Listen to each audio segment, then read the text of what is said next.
Welcome back to the Bring Your Big Energy podcast. I'm your host, Stacy Kulingowski, and this is a space where we talk about what it really takes to rebuild, rediscover, and rise into the fullest versions of who we are. Because here's what I know to be true: your story, no matter how hard, how messy, or how unexpected, can become the very thing that fuels your purpose, your voice, and your impact. And today's conversation is exactly that. Today, I'm joined by May Scott. Hi, May.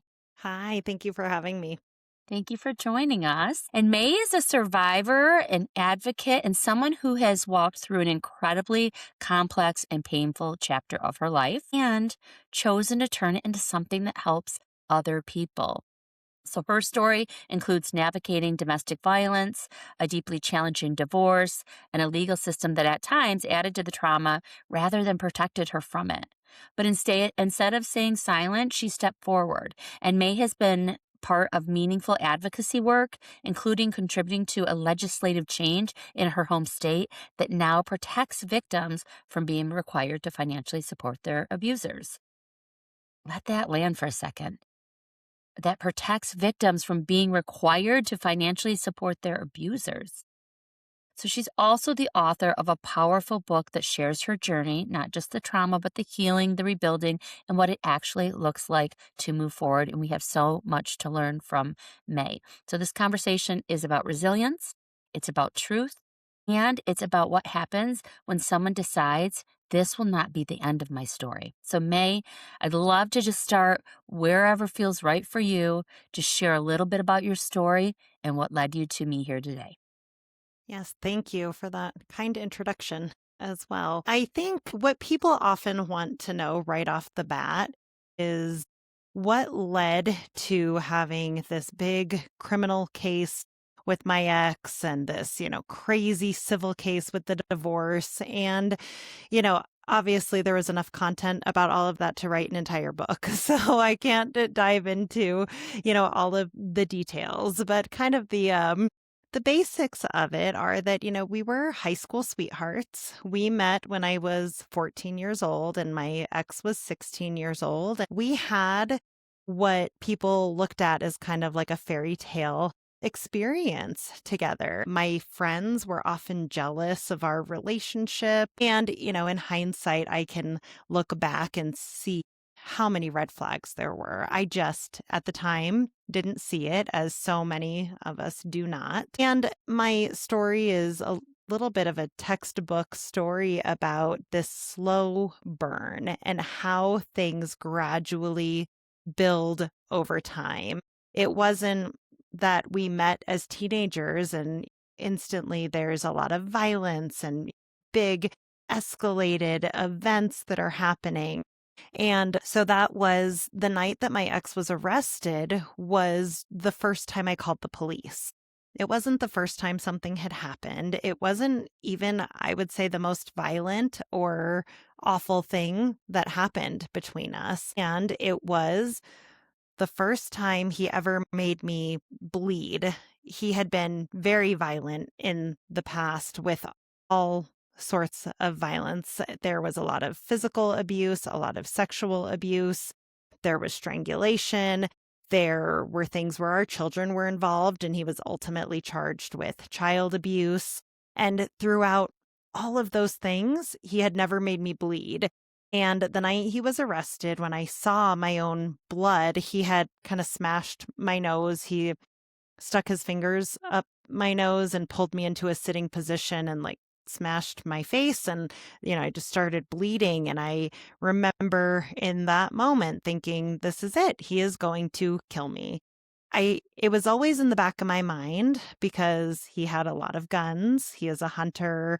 He had a concealed carry permit. There had been threats about, me and the kids, never seeing I would never see my kids again or, things like that. And for some reason, seeing my blood, I used my Apple Watch to call 911 because he always took my phone whenever we would argue. And normally he took my watch. And that night he forgot to take my watch. So I called 911 from my watch and it connected, thank goodness. I was able to tell them the very basics of, what was going on, but my phone was in his pocket. And so as soon as he was like 30 feet away from me, because he left as soon as he saw that I was calling the police, the call disconnected and they reversed 911 called and he answered. And as soon as he knew it was the police, he hung up, kind of like very long story short, he was arrested that night. There was a mandatory protection order put in place, and I was a cooperating witness. I spoke to the district attorney and told them, I mean, it was hours of conversation about all the things that had happened in the last maybe 5 years with my ex, and they were able to charge him with 5 felonies and 4 misdemeanors. And deciding what to charge was a complicated process. I wasn't really involved with that, but what I was told is they could only charge things that they had evidence of. So some of the things that I felt like were the most vile, awful things that he did to me and our children, there was no evidence, and it's not really worth it in a criminal trial to go with he said, she said. So while I was very grateful that I had taken a lot of photos, and even the night he was arrested, there were eyewitnesses, there was a lot of physical evidence. It was really sad to hear that so much of it, there was nothing anybody could do because I hadn't called the police or I hadn't reached out to somebody and told them, those things. And I am very grateful for the immediate mandatory protection order because I am very honest with anybody I talk to that had he had access to me, I would still be married to him. Had his family been kinder to me, I would still be married. And that me calling the police and the protection order kind of started in motion this line in the sand, and people chose their sides and true colors were coming out. And that really gave me the strength to get to where I am now. I stopped being completely brainwashed and, drinking the Kool-Aid of this enabling family that was doing everything they could to protect their own because I thought myself and the kids were their own. And the way that everything turned on a dime. I mean, that's where we kind of get into all of the family court stuff that was, especially hard to navigate. And, the one thing as well that people don't necessarily know that they find very interesting. And I joke because I tell people if this was not my life and not my experience, I would be super curious and interested in this story because it's kind of wild. My ex was an attorney. He is a white, affluent, privileged, educated man, and he is spending an indeterminate life sentence in prison for what he did. And we don't see that very often. And so people are often curious about how you go from arrest to that. And my short answer is hubris, narcissism, arrogance. It didn't have to be like this at all. And he just continued to double down on everything. And there are consequences. And the jury found him guilty of everything. First of all, you're such a warrior. I just have to say that. Like, you are such a warrior. And you said something so fascinating. You said, if it weren't for the restraining order, if it weren't for the parent, you would still be married to him. Why do you think that is? For so many reasons. I have learned so much in my journey, but I was incredibly codependent. I wanted so much to save him. I wanted to make him into the man that he told me he was going to be, that I believed he could be. I started to write a book when we were in marriage counseling. And I was going to dedicate it to our marriage counselor, and it was going to be rebuilding abuse and horrible things, how you could have a healthy relationship after that, because I was just so naive and I wanted it so badly. And we have 3 children, and I never wanted for them to have to experience, these things, a broken home, right? Where there's so much stigma. And, I was terrified to divorce him because, like I said, he was an attorney and his dad is an attorney and his brothers are attorneys. And I was a stay-at-home mom from a very like blue collar family. I did not have the resources that they did. And I think I would still be married because they would have convinced me that this was just a blip, even though if I checked the facts, this was a pattern. Things were escalating. He was becoming more violent, but I would have, because I wanted to believe it. I wanted to believe that he was a good person and that I was worth him doing the work for. My value was so tied up in the person that he was. Like, I felt like I mattered if he did well. And my purpose was to serve him. And these were my own unhealthy cognitive distortions that I had that I didn't know at the time. And so I really think if, he had been able to apologize to me face to face, to promise me the world again, to promise that he would change, to do all of those things, that I would have said, okay, because I wanted that so badly to be true. Yeah. Yeah. Especially because it did start out this fairy tale. And doesn't everyone want that? So if you think about like signs along the way or like whispers along the way, or you painted this picture of like this gradual, things changing. And I do think that's from what I've learned and definitely don't know a lot about is the pattern of folks that are in these kind of domestic abuse situations is it is so gradual. Like I just had a guy that was on my podcast that was in a cult for 20 years. It's gradual. He's like, it was gradual. It's not like I all of a sudden decided to follow this crazy guy for 20 years. So talk to me a little bit about what you were seeing along the way and the whispers and then what kind of would happen as much as you're comfortable sharing, of course.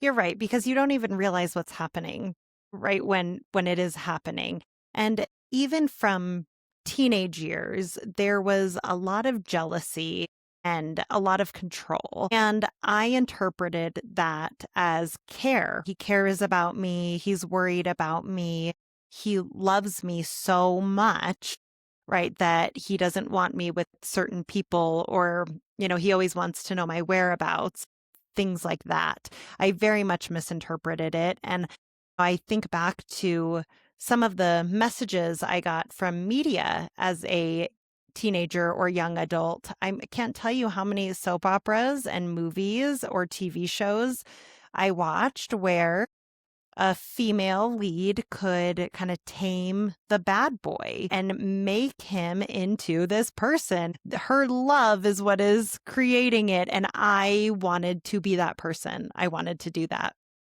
So I ignored everything. I ignored the love bombing. I also don't think I had a vocabulary for it at the time, but I mean, instantly, we had known each other for maybe 2 days, and he is telling me that he loves me. He is saying, if we were 18, would we get married? I would propose to you right now. He built me this future that he knew that I wanted with all of these words.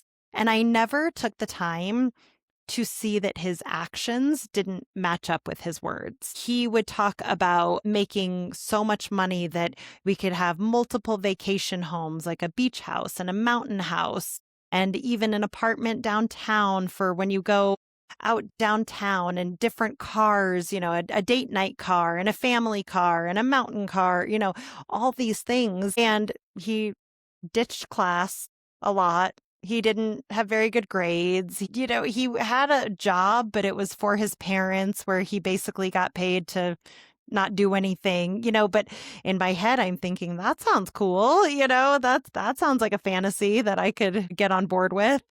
So yeah, there was a lot of just lying and manipulation from the beginning. But a lot of it is adolescence too. At that point, we broke up, we got back together, we did all those things. And then after, there was always a lot of pressure to get married. So we got married 6 months before we graduated from college. And it was immediate of when are we having kids? When are we having kids? And I always wanted kids. And I got married when I was 21. I wasn't necessarily thinking that. And now, I mean, I know, especially from experience with him, that he was using the children as a way to trap me. He was making sure that it was harder for me to leave and that he and I would be connected for longer. And so we had a baby pretty shortly thereafter. My oldest was born when I was 23 years old. We were both still in graduate school. We didn't have jobs. We were renting somewhere. I mean, I just wanted to please him. It was, again, my very codependent self. And when our daughter was born, there was definite jealousy that, my time was being divided in a very different way, especially with a newborn who just needs you for everything, right? And not to mention that my body was recovering and, sleep deprivation, all of the things. And it was made very clear from the beginning that I was the parent. I did everything for this child. I really was happy to do it because, again, at the time, I felt like that was my value, that was my purpose, whatever. And it was not long after she was born that he's asking me again, like, okay, when are we having another baby? And at that point, he was in law school, and I really kind of put my foot down and said, we can't have another baby right now. And it was a lot of fights. I mean, I'm making it sound simple that I just said, we're waiting. And he said, okay. It was not that easy. But we did wait. So our kids are 4 years apart, the oldest two. And after we had a second, and again, I am the one doing everything. And not only am I doing everything for the children, but everything in the home, all of the cooking, cleaning, picking up after the dogs outside, changing the light bulbs. I do everything. And I told him, I said, I'm done having children. I said, this is so much on me, not only having kids, but managing an entire household with kids and their activities and appointments. And I'm so grateful my kids were healthy, and even with that, it was so much. So that was not an okay thing for me to say. Years of fights, and I gave in and we had a third. And that was under the guise from him, promises that he's going to step up. He's going to do more. He's going to be more involved. Shame on me. That is not at all, what happened. I'm doing everything now times 3. And it was just, I was so depressed and I was so miserable and I was so unhappy. And then COVID happened and it was lockdown, and the 5 of us are together 24/7, and he is working from home. And I am seeing what he does on his average work day. I always knew he slept in. I was always the one up with the children, but working from home, he, sleep in until like 10 a.m., get up, go work out for a couple of hours, take a shower, take a nap, and then scroll on his phone for upwards of 6 hours a day. I am homeschooling our 3 children, trying to, navigate like a global crisis, doing all of the same cooking and cleaning, but now with everybody home all the time, those messes are bigger, they're more. And he is doing nothing, not even working. And I came to find out he wasn't really working much at all, maybe a few hours a week. He was just taking money from the law firm. He was, and anytime I brought up money, I was told, I don't understand the way that it works. I don't understand billable hours. I'm dumb. The law firm owes him so much money, all of these things. And he made sure to keep us in like hemorrhaging debt as a way to control me and trap me. I also, cause of many fights, I was not allowed to work. He needed this image of his, like perfect little family where mom stays home with the kids and he's the big breadwinner. So, not long into this lockdown, I wrote him an email and I said, I am done. I want a divorce. Don't talk to me. I don't want to hear it. You know, none, I don't want anything to do with you. I know we're going to have to talk because we have kids, but like, leave me alone. I am appalled by the person that you are. And then, cue all of the alligator tears and all of the apologies. And I'm right. He's telling me, you're right. I'm such a loser. I can't believe it. Please go to marriage counseling with me. And I said, no. I said, I am so far past that. Like, this ship has sailed. I am not wasting another moment of my life on you. And then I caved and we went to marriage counseling. And that is when things got incredibly violent between us. He was being called out for things, his mask was slipping. He knew that I really was going to leave, that, he was losing everything. And that was then when all of the violence escalated in really, again, like all forms. I had no idea how dangerous marriage counseling would be. And after more than a year in marriage counseling, the counselor said to us, what we're doing here is not marriage counseling.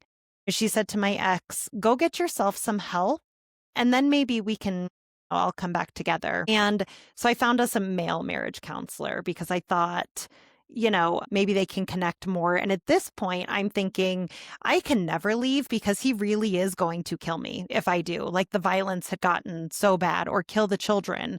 I said, I'm here now. I'm so trapped. I'm more trapped than I was. So I found us a male marriage therapist and we did a session together. And then he met with my ex one-on-one and he met with me one-on-one. And I get in that session and he said, you and your children have to leave. He said, he's going to kill you.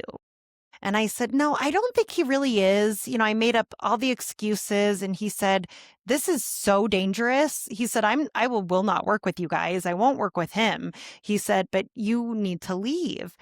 And I told him, I said, I might, but it doesn't really matter because his family is supporting me and the kids. They Yeah, know where were what's you gonna going on. go? What was your option? I have family.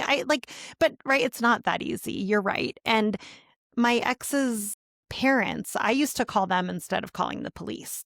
So they would come over and intervene. They were witness to it. They knew what was going on. And I told this therapist, and he said, they're going to turn their backs on you. And I was like, you're wrong. You don't know. They love me. They love the children. They know, they've seen it. And he just kind of said, like, best of luck to you. He was very kind. And then, it was only like 2 months later, I called him and I said, well, you were right. I said, I called the police and they turned their backs on me. And, and I wish you were wrong, but my ex's family tells everybody that will listen to them that I brainwashed the children into believing that they saw and heard things that didn't happen. I brainwashed the district attorney, the police, the investigators, the judge, the jury. None of this ever happened. That is what they say to this day. Wow. Wow. I want to get into all the advocacy work that you've done and all of because it's so important. And I just am so in awe of all the greatness that you've made come out of this awful, awful situation. But before we move forward, I just would love to say or ask you if someone's in the spot that you were in, what would you tell them? That it's impossible. And even though I'm where I am now, when I look back, what I did was impossible. I don't actually know how I did it. And so when people are feeling like I can't, right? I can't leave, I can't speak up, I can't call the police, that feels very correct. It feels just like you cannot win. And not that anybody wins in these situations. It was an incredibly dark time for me. I try to be very open and honest in the book about that, about all of the times that I sat in the dark, just crying and calling my friends and family and attorney and saying, I give up. I can't do it anymore. I can't keep fighting them and their cruelty and their lies and, give him whatever he wants except the children. I will pay him even more money if that's what's needed. Just like, for the love of God, like, leave me alone. It is torture what they do to you, and they know what they're doing, and it is all intentional. The goal is to break you. And even when people would remind me of that and say, you're going to let them win, don't do that, you're going to let them win, I didn't care anymore. I was just in such a dark place. And so I think to anybody, whether you are wondering if your relationship is unhealthy, or, you're ready to leave, or you're not sure if you should leave, wherever you are, maybe you've already left, is to know that you are correct in thinking that what you're doing is impossible and you can do it. And I did it, and I know other people who have done it, and it is going to be the hardest thing that you have ever done, and you're going to want to give up. And just know that you're not alone, because there are so many of us who, if we could be, we'd be sitting right there with you, walking this with you, and you can do it. That's so true. Oh, that's so good. And I remember when we talked that you shared that in so many ways, the actual divorce process you said was even more traumatic than the actual abuse. Can you talk to us about the experience of that and what people might not understand about navigating the legal system in a situation like yours? Yes. So, like I mentioned, I was always hesitant to really get a divorce because he was an attorney and he held power and I didn't. And after he was arrested and charged with these things, I was very emboldened. He had been charged with, felony assault, sexual assault, child abuse, all of these things. And I thought, okay, now I can get a divorce. I am going to file. A judge is going to look at it and see how obvious this is what's going on. And even though we have all of this debt and we had zero marital assets, there were no savings accounts, retirement accounts. There was nothing, that I would get the house because of the kids, and that would be it. It'd be pretty straightforward. We have nothing and he's a criminal. That was what I thought. Seems very And black and white in that situation. yes. And wow, I could not have been more wrong about family court and divorce court. And it feels like there really are no rules over there. And in some ways, there aren't. I was deposed during our divorce, and I am in a no fault state during the deposition because really they were deposing me for the criminal case, but they couldn't do that in the criminal case. So they were using divorce court as a way to move the criminal case forward.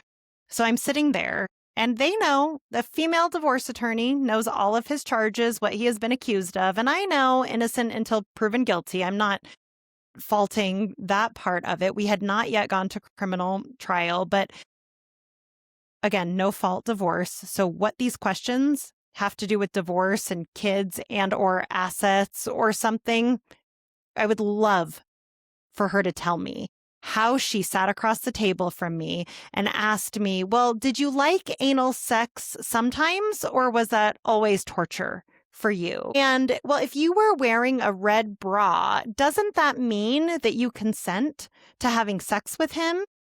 And questions that how often do you like to give blowjobs? Things, it was so disgusting and so cruel. And we ended up leaving the deposition only for them to weaponize it again. They filed to hold me in contempt. They tried to have me thrown in jail. That was the second time. I had already been served once. I was the custodial parent given the circumstances. Before I ever filed for divorce, we had a trip planned for our middle son for a hockey tournament. I took him on that trip, just him, not the other kids. Other kids stayed home. They filed saying I tried to kidnap him. They tried to get me thrown in jail. They were saying I, was breaking all these court orders. When you file for divorce, there's an immediate injunction put in place that says the status quo of the marriage stays the same. So if I was paying the mortgage before, I have to continue to pay the mortgage until things are figured out. You're not allowed to cancel insurance. You're not allowed to do all of these things. What does my ex do? Cancels all the insurance, cuts me off from every account, stops paying the mortgage. He's allowed to do whatever he wants. I take our child on something previously planned and they file a motion to get me thrown in jail. I had to go to court for that. I had to talk to the judge about that. I mean, not that's like almost the least of my worries when I think back about it. The smear campaign, they filed with the court zero evidence, zero supporting documents saying I abuse over the counter medication. I drive drunk with my kids in the car. I am so mentally unstable that I can't get out of bed in the morning, knowing that I am the only one working. I am working full time, providing for our 3 children, taking care of the house, doing everything. But yes, I can't even get out of bed in the morning. Things that don't make any sense, attacking my family in these documents. And these all get submitted to the court, and they are like, it is just a freaking like no man's land out there. People can do and say like whatever they want. And every time I asked, hey, he canceled the insurance. Can we, play hardball then and try to, get him in trouble? Well, you'd have to prove that he could pay the insurance. And right now he says he's not working. We told the judge he's voluntarily underemployed. There has been no action taken against him by the Bar Association. He is still a licensed attorney. He is choosing not to work. The judge said, I don't agree with that. He said that I had to pay him $550 a month in spousal support as I am working as a social worker, raising our 3 kids. No child support had ever been paid, and I never sought spousal support ever. This was just one thing, another thing he did, right, to hurt me. And, his hubris again, and one of his greatest downfalls was his inability to see that hurting me was hurting his children. That's what I was thinking this whole time. His kids, your kids. hmm And we had a child and family investigator got involved, court ordered to kind of do a thorough investigation into both of us, given all of these accusations. I am so grateful that she was intelligent and as thorough as she was, and she saw right through all of it. And that's what she said. His inability to separate me from the kids is so detrimental. I mean, it just was appalling, and it didn't stop because his dad was an attorney. His dad used to write my attorney these diatribe emails about what a piece of crap I am. And he would just like one sentence to say something about the children, which meant I had to pay for my attorney to read all of that, to respond to all of it. They knew what they were doing. I walked into family court a lamb to slaughter, just like, hi, judge, he's not a very nice guy. I don't want to be married to him anymore. And then it was like, oh, honey, you have no idea what you're doing here. Divorce is a multi-billion-dollar industry. Follow the money in a lot of these things. A lot of states, you have to stay married after you file for a full 365 days.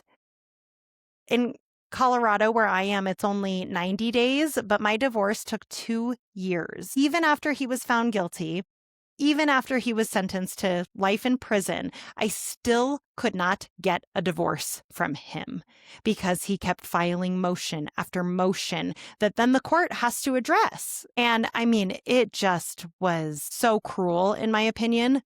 And now I'm learning this happens like all the time. I thought I was the only one, but I definitely am not. This is happening everywhere, which is why, back to your point of advocacy, I am trying so hard to get change made in these arenas. And one of them was the new bill that victims of domestic violence don't have to pay their abusers spousal support. That was signed into law by our governor last year. And I'm trying to get post-separation abuse and coercive control more recognized in that family court arena. And I do think overall, it is getting a little bit better. I know it's going to be a slow process in all of this and helping judges and other court professionals to be trauma informed. I mean, we know judges have openly said that they are trained to question allegations of abuse in divorce, right? And there is still an overwhelming view of women as being hysterical, dramatic, lying, and being a gold digger. I can't tell you how many times I was accused of being a gold digger, and I'm thinking, have you all seen the finances? Yeah, There's we're no gold. money. Yeah, there's no gold. And so to try to change the way that people are viewed and, to recognize some of these really nasty, abusive things that people do in divorce for that and to put a stop to it, rather than allowing this to continue for years. It's Well, just just, continued abuse. It's really yes. it's a continuation of the abuse.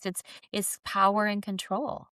Yes, absolutely. And so I'm trying to be very loud about that and raise awareness. And one of the things that I am working towards is trying to get in to train judges and court professionals so that they have a better understanding of the complexities of domestic violence and trauma and how that shows up in family court. Wow. So help me to understand, and this is one of the main things that every single person that comes on this podcast has in common in spades is we have all taken the hardest things we've ever walked through, and we are now super bullish to drive change. We're building the tools we need, we're inspiring people that it's possible. How do you get for those dark days, crying in the closet, as of course one would be, or in the dark, going through all this legal battle? How do you get from that to say, like, now I'm going to go advocate? What is the turning point for you? It was kind of scary because I had kind of been told, at least through my entire marriage, like, sit still, look pretty. And ladies don't speak up and ladies don't make waves. And after my turning point really was finding other people on social media who were experiencing the same thing and recognizing just how systemic and terrible this is across really the entire world.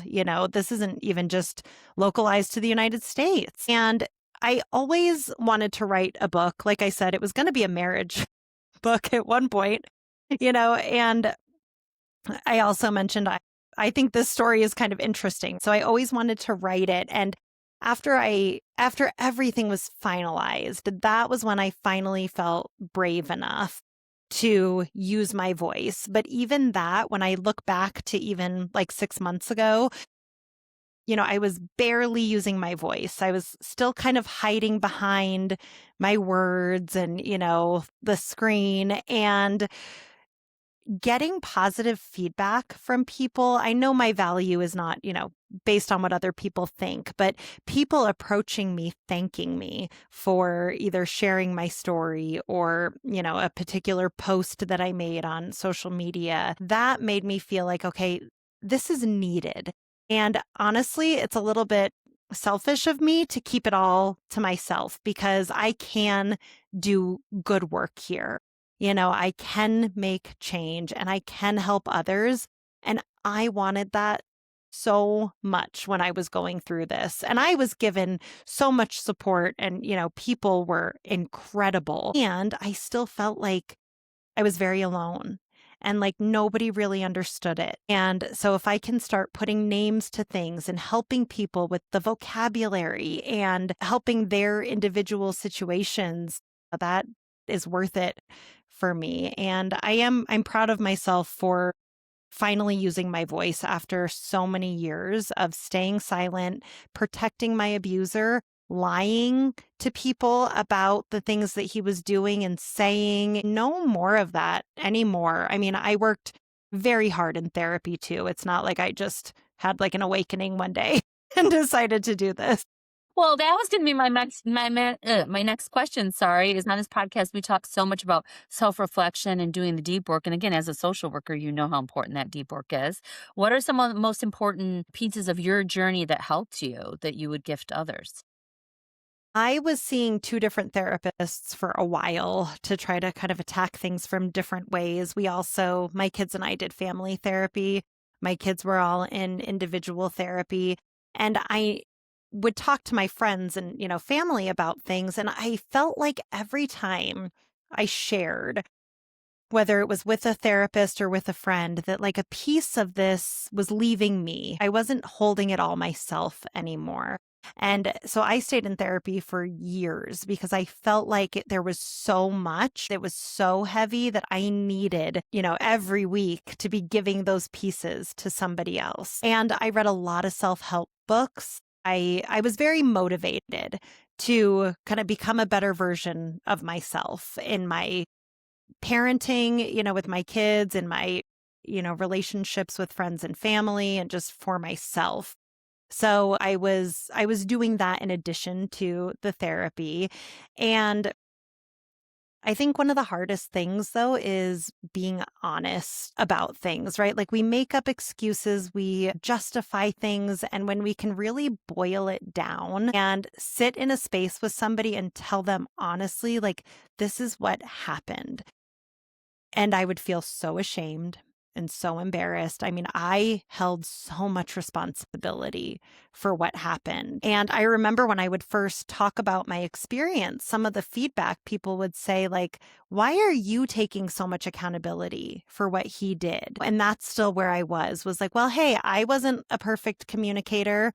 I expected him to read my mind. I know I contributed to some of these things, and finally getting to a place of, that may all be true and none of that makes what he did okay. There is no justification for that type of violence that happened. And so with being honest then came learning to trust myself again. And that was probably the biggest thing for me to overcome. I felt like I couldn't trust my judgment. I couldn't trust myself to make decisions. I felt like I had no business being employed where I was or taking care of children. Like, I'm thinking like imposter syndrome. What do I know about any of this? And learning to trust myself has been the most amazing thing. And it released me of so much of the shame that I felt. I feel now too like I don't get judged because really I was judging myself more than anybody else was judging me. And so when I started dating again a little bit, I remember telling my friends, like, hey, you guys better believe that if there is something that I think is odd about a person or a date experience, I'm not going to pretend that it was the best date or that he's the greatest. I'm going to come to you and say, what do you guys think about this? Because again, I still didn't fully trust myself there. But, to say I'm not embarrassed if somebody makes a weird decision or does something. And I remember when I met somebody, when I would go to therapy and everything he did, I'd like ask my therapist, I'm like, is this normal? He texted me the next day. Is that love bombing? What's healthy? What's normal here? And working through all of that self-doubt and just feeling like, even if I fall flat on my face again, I know that I'm trying my best and doing my best and I'm only human and I'll learn from it and continue to move on. Whereas before I felt like failure meant the end of everything. And so that has been a big part of my growth too. Well, and I feel like there's probably so much that is deprogrammed because wasn't it almost 20 years that you were together? Like it was a long Yeah, time. we were married for 19 years, but I mean, we were together for over like 25 years. So building up self-trust on a mountain of someone probably try to go the opposite direction for you, it is gotta be one of the hardest things to have done. It was, and it was years. I always tell people too when they're like, gosh, you look like you're doing so well. I say, yeah, you're looking at me years later. This has been a journey and it'll continue, right? Healing is, you're going to keep going, right? Things will still trigger or, things are still happening. There's an appeal date for my ex coming up the middle of June that there's going to be a hearing, so, but I feel more secure, I guess. Like when we look at like attachment and attachment theory, and I know that like maybe it's also age. I'm getting older, and I just know for in whatever way things are going to be okay. And even if I can't see that now and I don't know how it's going to happen, things are going to be the way that they're supposed to be. And that will be okay. And I will be okay. And my kids will be okay because we have shown that we will be. That's so good. And so as you sit here now with us today on the other side of so much, as you said, stuff continues, life continues. I mean, there's probably certain amounts of fear and things of that, I would imagine. How would you describe the version of yourself that you've become? I feel like I am really proud of who I am today and that I don't want people to feel like they have to stay quiet. And, I did for a long time.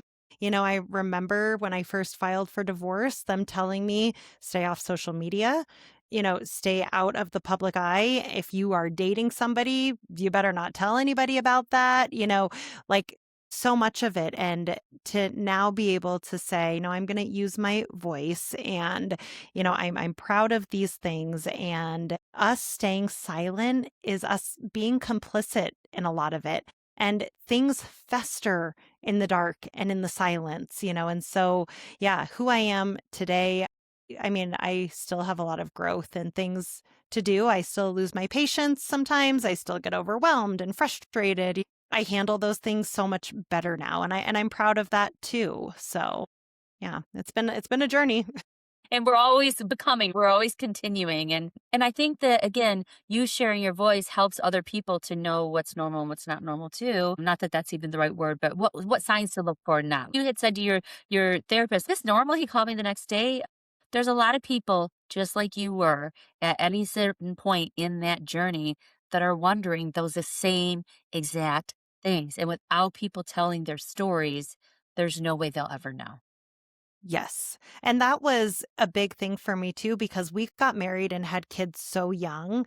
It wasn't until my peers got married and started having kids that I saw some of those. I'm like, wait a second, this isn't right. Like look at these other partners, stepping in, helping, being kind. I just assumed that what I was experiencing, that was my projection of this must be normal and right. And, that people don't have to settle for that at all. People are worthy of love and respect just because they exist, and we don't need to prove it or earn it. Yeah, that's so real. Before we go, what would you say is the one thing you want people to remember, or what else do you want our listeners to hear? And then I want to talk about your book a little bit. I think the biggest thing, which might sound silly, is that you're not alone. If you think you are alone, I guarantee you are not. And there is truly always someone who is willing to sit with you through a tough time. And there were times I would text like the crisis line because I felt like I was just exhausting my family and friends, and it felt unfair to ask them again. And there are just so many resources, and use them. That is why they're there. You have nothing to be embarrassed about or ashamed about. Nobody is judging you. And the people who are, hmm, haters gonna hate, whatever, just like move on. They're not your people. They're definitely not Yes. your people. And we'll put I'll ask for your assistance in maybe putting some of those hotlines and things of that nature in the show notes so that we have those Yes. available to people because I do think that would be amazing to share. Okay, what are you up to now? Tell us about the book and then what comes next for you.